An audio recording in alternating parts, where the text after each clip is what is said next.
Почитувам колега, ние предлагавме само подобрување и мултиплицирање на самата мерка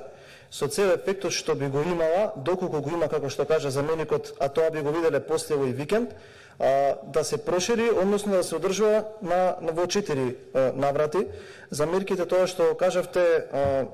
зборувам со факти и затоа се трудам секогаш да ги користам оние бројки кои што се јавно достапни, а кои што се искажани према јавноста од представници на власта, така да уште еднаш ќе ми дозволите да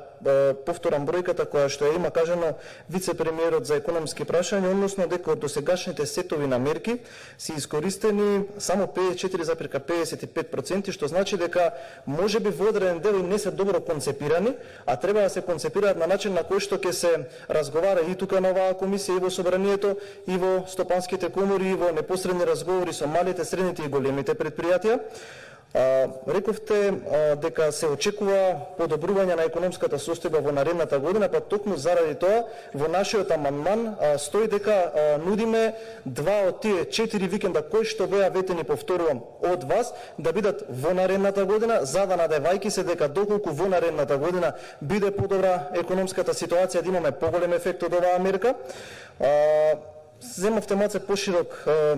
концепт, изборувавте за одредени други макроекономски показатели, затоа би оставил да говориме